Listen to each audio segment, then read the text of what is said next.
And welcome everybody to another edition of the Brody File. Super Tuesday week. Tuesday is past. And Donald Trump, what do you want me to say? Do you want the big winner? He's the big winner. I mean, look at these states. Tennessee, Arkansas. I mean, how many? Georgia, Virginia, Massachusetts, Vermont. Did I say Tennessee? Who knows? There's so many. He won 7 altogether. Ted Cruz won 3. Marco Rubio actually won a state. He won 1, the state of Minnesota. And so what does it all mean exactly? My goodness. Donald Trump clearly on his way to becoming the Republican nominee. Can he be stopped? Well, yeah, he can be stopped, but it's the same old thing people have been saying for a while. The only thing that's going to stop Donald Trump is Donald Trump. In other words, an implosion moment needs to happen for Donald Trump. I'm not sure it's going to happen based on the fact that, look, it's close. He smells it. He tastes it. I can't imagine a smart businessman like Donald Trump is going to blow it at the finish line, but you never know. Here is Donald Trump post Super Tuesday. We're going to make America great again, folks. We're going to make it great again. And, you know, I watched Hillary's speech, and she's talking about wages have been poor and everything's doing badly, but we're going to make it. She's been there for so long. I mean, if she hasn't straightened it out by now, she's not going to straighten it out in the next 4 years. It's just going to become worse and worse. She wants to make America whole again, and I'm trying to figure out what is that all about. Make America great again is going to be much better than making America whole again. Now look, as for Ted Cruz, Super Tuesday was supposed to be the big day. I mean, he was the guy that was supposed to win 7, 8, 9 states. Well, he didn't do that. Instead, it was 3. But then again, 3 is better than 0, right? Tomorrow morning, we have a choice. So long as the field remains divided, Donald Trump's path to the nomination remains more likely. And that would be a disaster for Republicans, for conservatives, and for the nation. And after tonight, we have seen that our campaign is the only campaign that has beaten, that can beat, and that will beat Donald Trump. Well, as for Marco Rubio, another pretty much a third-place finish. He won 1 state. That's it, Minnesota. But he's going to carry on because he wants to fight in Florida. March 15th, his home state, a state he desperately needs to win. We will not allow the party of Lincoln and Reagan to fall into the hands of a con artist. We will not allow the next president of the United States to be a socialist like Bernie Sanders. And we will not allow the next president of the United States to be someone under FBI investigation like Hillary Clinton. Well, so what does it all mean? You know what it's time for, a Brody File commentary.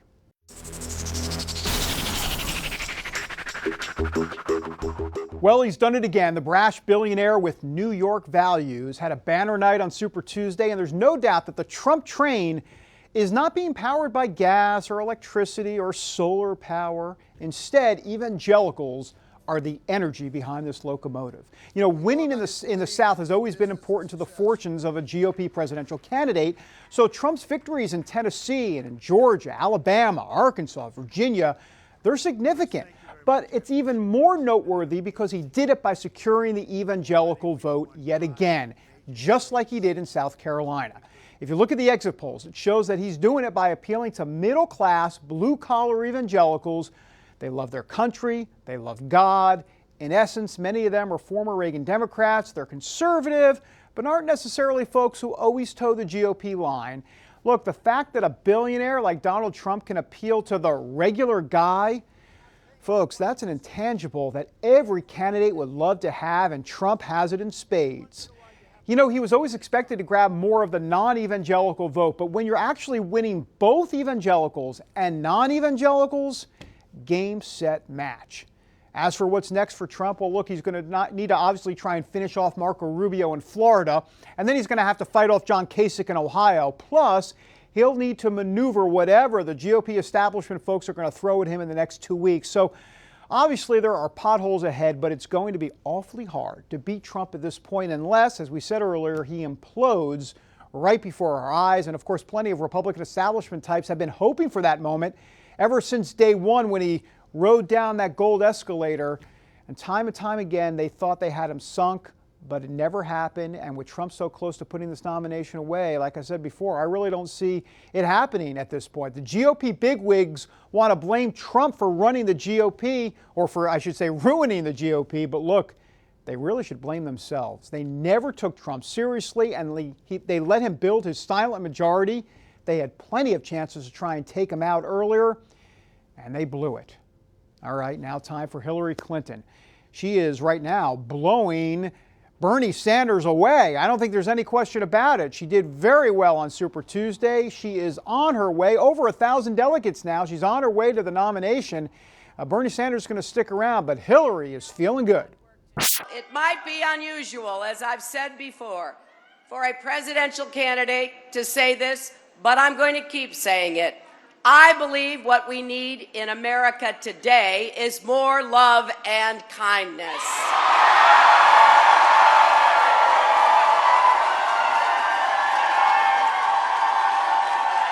Because you know what? You know what? It works. Instead of building walls, we're going to break down barriers and build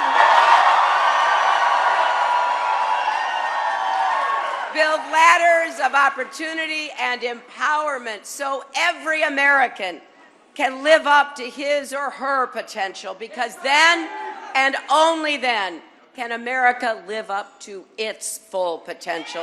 Hillary Clinton feeling good. And oh, by the way, it's time for, I know this is going to shock everybody, but a double Brody File commentary. Hey, it's Super Tuesday, so we're thinking big. We're super. We got two commentaries. Hillary Clinton, we know she's on her way. Bernie Sanders is going to stick around. I don't think there's any question about it. Look, the fact that a 74-year-old socialist has over 400 delegates in the Democrat Party is not only amazing to a degree, it says a lot. It says a lot about Hillary Clinton that she can't put Bernie Sanders away. It says a lot about the Democrat Party that Democrats would actually be okay with a 74-year-old socialist. But also it says something about Hillary Clinton because she has over 1,000 delegates. And what does that mean? It means that Democrats want to win in November, and they think realistically she is the ticket. And so I don't think there's any question about it. She's going to be the ticket. It's probably going to be her versus Donald Trump. And boy, is that going to be a cage match. The only issue will be, how will they be able to have Trump on stage? Will they have to have Hillary Skype in from jail? How would that? I'm just kidding. But that indictment definitely looms over her head, so we'll see what happens. All right, when the Brody File show, I don't know what I'm saying, rolls on, Saeed Abedini back on the homeland and back with an exclusive interview right here. Back in a moment. And welcome back, everybody, to the Brody File. All right, take a quick break from politics to talk about Saeed Abedini. Of course, he's the pastor jailed in Iran, now freed, back on the homeland. It's a wonderful story in the sense that he's now obviously free after preaching the gospel and basically being in prison for preaching the gospel. Abigail Robertson had a chance to catch up with Saeed Abedini in this exclusive interview. Have a look. I felt in my spirit that some threat is going to come in. That feeling came during Pastor Saeed Abedini's 10th arrest in Iran. I know that maybe they're going to kill us because I turned from Islam to Christianity. But Holy Spirit was with me, and He encouraged me, prepared me for all this suffering I should go through. Saeed used this time reaching out and ministering to those around him. Tens of the prisoners were there turned to Christ the first year. So the prison found it out, intelligent police found it out. They took me to another prison. The situation was worse. In every place that they changed my prison, it was a good time to evangelize, to see a new people and evangelize to them, which make them so angry. But preaching God's word came with consequences. Every people who became Christian with me, they start torturing them, separate me from them, and the last 2 years they made me completely isolated. Was there ever a time when you were over there where you didn't know if you would make it back to America? You know, the first 6 months they always threatened me to death, and they said, for sure you're gonna be executed for what you did. You made 1,000 Muslim Christian. But every time that I prayed, Holy Spirit put in my heart no, still I have some work to do for you. After 3.5 years, Pastor Saeed Abedini has finally returned home to what he says is a very different America than the one he left. It seems that they found out that something should be changed. There is something wrong. I believe that God wants to bring revival back to America. Thankful to be home, Saeed still faces challenges adjusting to life back in Idaho with his wife and children. My marriage, actually, it's not in a good position right now, and I need people who prayed for me to continue. But Saeed remains hopeful. I knew that I'm gonna go to this suffering because of my faith, and I knew that God is using this opportunity that the gospel will be preached. So I always encourage myself that the things I'm going into, it's not actually useless, it's not for nothing, and good thing is coming out from it. I'm Abigail Robertson reporting for the Brody File. Wonderful to see Pastor Abedini home, safe and secure. All right, coming next, Live Action. It's a group that's not playing around when it comes to the life issue. They've got some abortion procedure videos that are going viral across the country. A talk with their founder when we come back. Welcome back, everybody, to the Brody File. All right, time now to talk about, obviously, the very serious, sensitive topic of abortion. The pro-life community making waves in 2016. We're going to have more on that in a moment. There is a huge campaign going on when it comes to specifically looking at what happens during an abortion procedure. Live Action, responsible for this campaign. Take a look.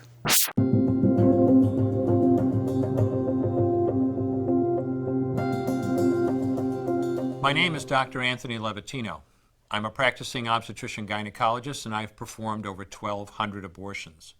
Today I'm going to describe a first trimester surgical abortion called suction D&C, dilatation and curettage. This is the most frequently performed abortion and is used typically from 5 to 13 weeks of pregnancy. After administering anesthesia, the abortionist uses a speculum like this. And joining us now, the head, the CEO, the mover and shaker of Live Action, Lila Rose. Lila, good to see you. Hi, David. Good to see you, too. An important campaign. Tell me about the genesis of it. How did this come to fruition, and what's going on? There's been a lot of movement with this. Well, over the years, working with Live Action and the pro-life movement, I talked to people, what convinced you? What changed your mind about abortion? And it's always having an encounter with the violence, the horror of abortion, really knowing what the abortion procedure is, and the humanity of the preborn child. So we realized that we needed for the movement actual medical animations proving, showing what happens during each most prevalent abortion procedure. So we put this campaign together, and it's narrated and spearheaded by a former abortionist who himself committed 1,200 abortions. So it has that authority to actually show you, the viewer, this is what abortion is, and it's changing already thousands of hearts and minds. Tell me about those hearts and minds that it's changing, because when you see, we just saw a clip from the video. What are you hoping folks will take away from these videos? Because it's in your face, but it's not gratuitously in your face. Tell me a little bit about what you want folks to take away from these videos. Well, we wanted to shape them so that they were completely accurate, they're peer-reviewed, and they are just the precise fact of what abortion does to that child at that gestation. And already the lead video, which was within just 5 days, had over 10 million views on social media.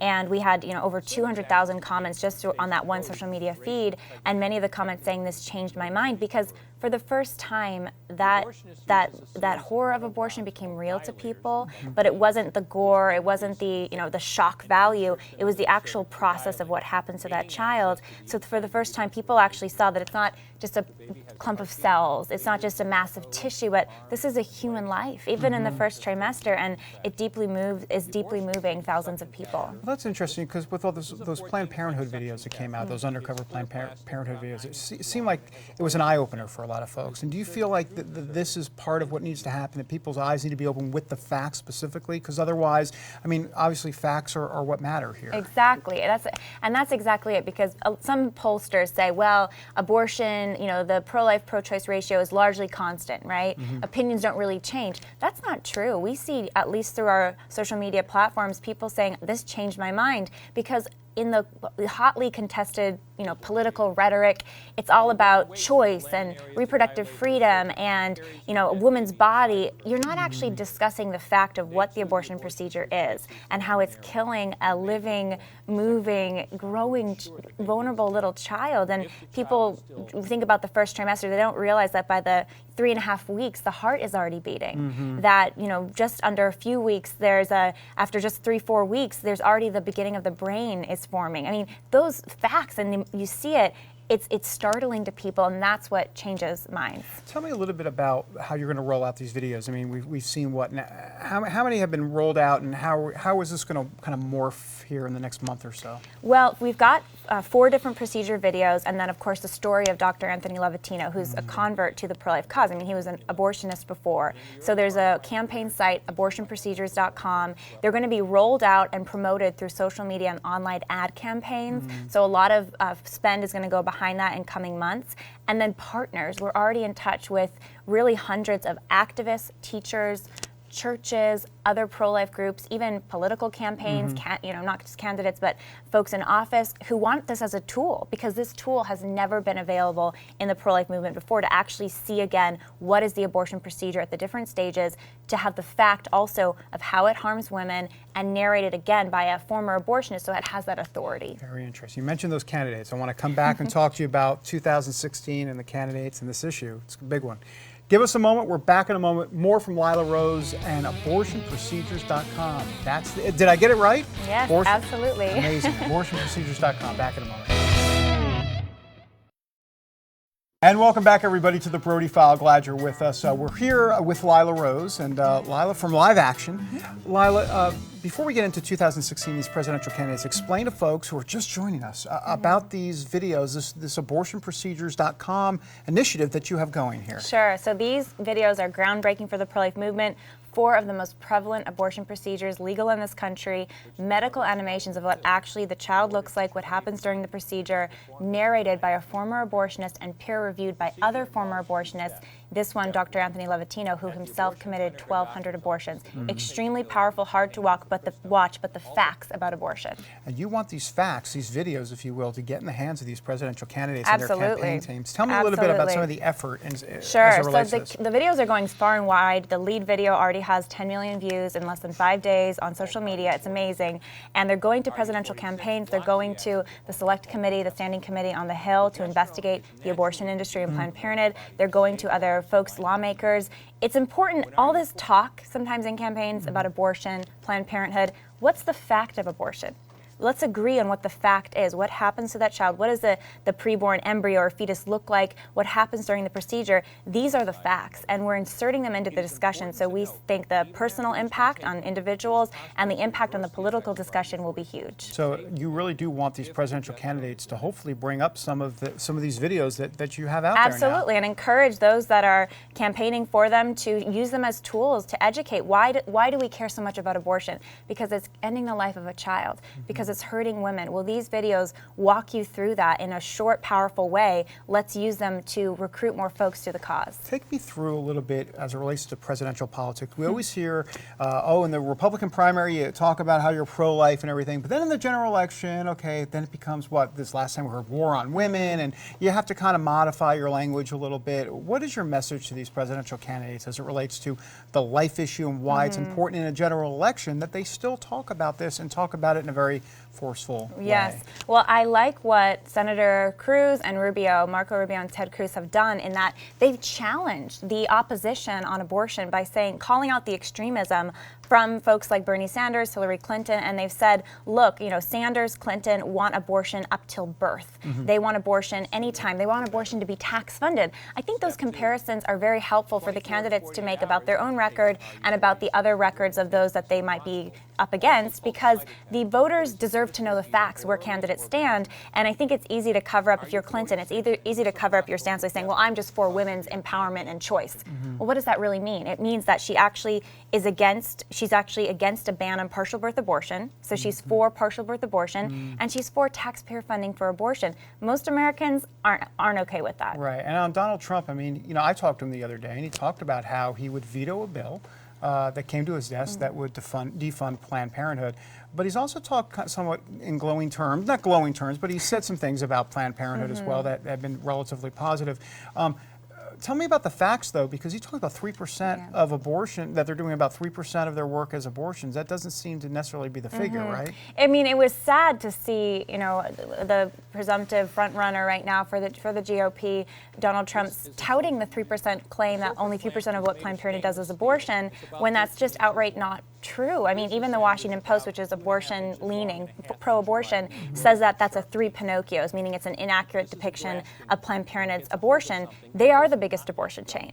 And even the Washington Post says that maybe up to 40% of their services is abortion. Over 320,000 abortions committed at Planned Parenthood every year in this country. It's a huge discrepancy. It's a huge discrepancy. So I think that the candidates need to know their facts, and they need to know, I mean, how can we call Planned Parenthood, this abusive organization, sex trafficking, sexual abuse cover-up, the selling of baby body parts, Medicaid fraud? How can we call them wonderful? I mean, that's just a shock to the system. So I think there needs to be more education.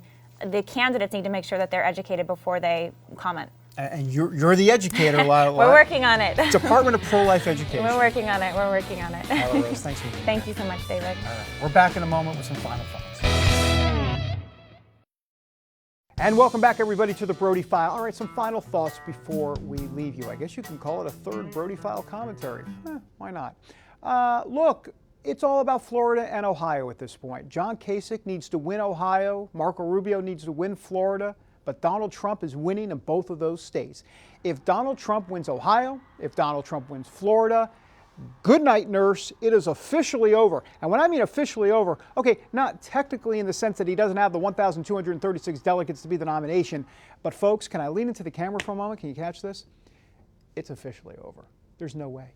Marco Rubio losing his home state, John Kasich losing his home state, they're gone. That would leave Ted Cruz against Donald Trump. Now, a lot of folks will say, well, that means the math will be good for Ted Cruz. I'm not convinced it will at this point. I think this Trump train is leaving the station. The silent majority is speaking, and Donald Trump, like it or not, is captivating a nation. For this week on the Brody File, I'm David Brody. We'll see you next time. God bless. Have a great week.